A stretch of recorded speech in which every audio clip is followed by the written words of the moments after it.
Good morning student. Today we will learn about our green friends. In this chapter we will learn about plants and their parts, types of plants, identifying plants around us. जैसे कि हमारी body parts होती है उसी तरीके से plants के भी अलग अलग पार्ट्स होते हैं. वो पार्ट्स कौन कौन से होते हैं? Roots, stems, leaves, fruits and flowers. ये प्लांट्स के पार्ट्स होते हैं. सबसे पहले बात करते हैं हम रूट सिस्टम की. जो प्लांट्स की रूट होती है वो अंडरग्राउंड होती है और रूट्स टू टाइप की होती है. First is tap root and second is fibrous root. Tap root में एक मेन रूट होता है और उसके पास में स्मॉलर रूट्स पाई जाती है. एंड फाइब्रस रूट में बहुत सारी रूट्स जो होती है वो एक साथ स्टेम के एंड से ग्रो होना शुरू हो जाती है. रूट्स का फंक्शन क्या क्या है? It fix the plant to the ground. Roots plant को ग्राउंड तक फिक्स रखने का काम करती है. Roots provide water and mineral to the plant. जो वाटर एंड मिनरल होता है वो प्लांट को रूट से ही मिलता है.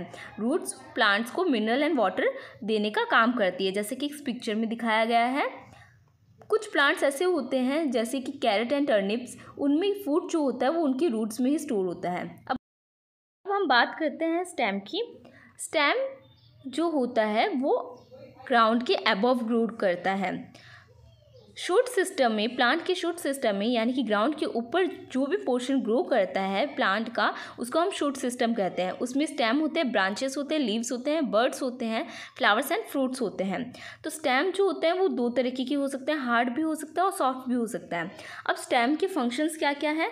स्टेम प्लांट को स्ट्रेट यानी कि होल्ड, अपराइट होल्ड करने में हेल्प करता है. स्टेम ब्रांचेस एंड लीव्स को सपोर्ट भी प्रोवाइड करता है. ये वाटर और मिनरल्स को, फूड को पूरे प्लांट्स के पार्ट तक ट्रांसपोर्ट करने का काम भी करता है. कुछ स्टेम्स ऐसे होते हैं जो अंडरग्राउंड ग्रो करते हैं और उनमें फूड स्टोर होता है. For example potato and onion, ये अंडरग्राउंड स्टेम है जिनमें फूड स्टोर होता है. अब कुछ वीक प्लांट्स होते हैं जिनके स्टेम बहुत ज़्यादा थिक होते हैं, वुडी होते हैं. फॉर एग्जांपल मैंगो, नीम, ये कुछ ऐसे प्लांट्स हैं जिनके स्टेम को हम ट्रंक कहते हैं. अब स्मॉल प्लांट्स की बात करते हैं. स्मॉल प्लांट्स दो तरह के होते हैं, श्रब्स एंड हर्ब्स. सबसे पहले हम बात करते हैं श्रब्स की. सम प्लांट्स, कुछ ऐसे प्लांट्स होते हैं जिनके पास बहुत ज़्यादा थीन, पतले और वुडी स्टेम्स होते हैं, उनको हम श्रब्स कहते हैं. For example rose plant, tulsi plant, hibiscus plant, ये ऐसे प्लांट्स हैं जिनके स्टेम्स वुडी होते हैं और थीन होते हैं, इनको श्रब्स कहा जाता है. अब हम बात करते हैं हर्ब्स की. कुछ ऐसे प्लांट्स होते हैं जिनके पास बहुत ज़्यादा सॉफ्ट ग्रीन स्टेम्स पाए जाते हैं और उनके जो स्टेम होते हैं वो वीक भी होते हैं. ऐसे प्लांट्स को हम हर्ब्स कहते हैं. हर्ब्स के जो स्टेम्स होते हैं बहुत ज़्यादा स्मॉल होंगे और वीक होंगे.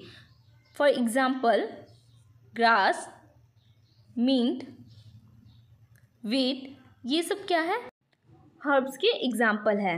अब ट्रीज़, श्रब्स एंड हर्ब्स को पढ़ने के बाद हम ये बता सकते हैं कि ट्री की जो स्टेम होती है वो श्रब के कंपैरिजन में ज़्यादा स्ट्रॉन्ग होते हैं और श्रब के जो स्टेम होते हैं वो हर्ब्स के कंपैरिजन में ज़्यादा स्ट्रॉन्ग होते हैं.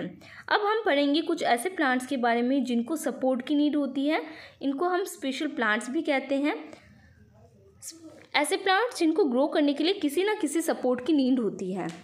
तो प्लांट्स दैट नीड सपोर्ट, कि कौन कौन से प्लांट्स हैं जिनको सपोर्ट की नीड होती है? First climbers and second is creepers. Climbers and creepers दो ऐसे प्लांट्स हैं जिनको ग्रो करने के लिए किसी ना किसी सपोर्ट की नीड होती है. सबसे पहले हम बात करते हैं क्लाइंबर्स की.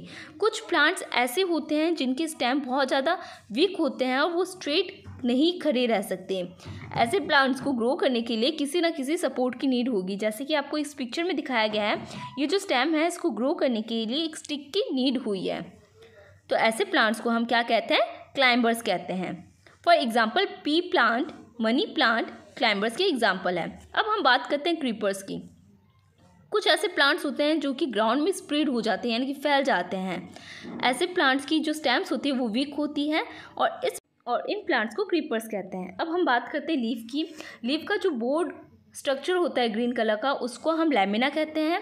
इसके मिडल से एक मेन वेन जाती है और उसके साइड में बहुत सारी छोटी छोटी वेन्स होते हैं जिनको साइड वेन्स कहा जाता है। लीफ में छोटे छोटे पोर्स होते हैं जिनको स्टोमेटा कहा जाता है। लीफ इन्हीं स्टोमेटा की हेल्प से ब्रीड कर सकता है। अब लीफ को हम फूड फैक्ट्री भी कहते हैं प्लांट का और किचन भी कहते हैं, बिकॉज जो ग्रीन लीफ होती है वो फूड बनाने का काम करती है। जिस प्रोसेस से प्लांट्स अपना फूड बनाते हैं उनको हम फोटोसिंथेसिस कहते हैं। प्लांट्स एयर, वाटर और सनलाइट एंड क्लोरोफिल की हेल्प से अपना फूड प्रिपेयर करते हैं। इस प्रोसेस को फोटोसिंथेसिस कहा जाता है। क्लोरोफिल ग्रीन कलर का सब्सटेंस पाया जाता है लीफ में। फंक्शंस क्या क्या है लीफ के, उसके बारे में हम पढ़ते हैं कि ग्रीन लीव्स का काम है कि वो फूड प्रिपेयर करेगी प्लांट्स के लिए फोटोसिंथेसिस की प्रोसेस के थ्रू। फोटोसिंथेसिस जो वर्ड है उसमें फोटो का मतलब होता है लाइट एंड सिंथेसिस का मतलब होता है पुटिंग टुगेदर।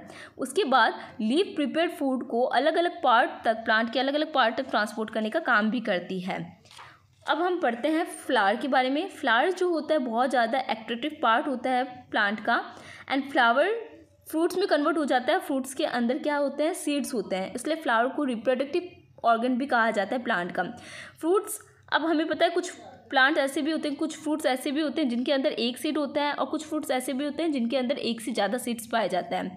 सीड्स जो होते हैं वो इनसाइड ऑफ द फ्रूट में प्रेजेंट होते हैं और सीड से ही प्लांट ग्रो करता है, उनको हम क्या बोलते हैं, सीडलिंग। और जो सीडलिंग ग्रो होती है उस प्रोसेस को हम जर्मिनेशन कहते हैं। तो थैंक यू, आई होप आपको ये चैप्टर समझ में आया होगा।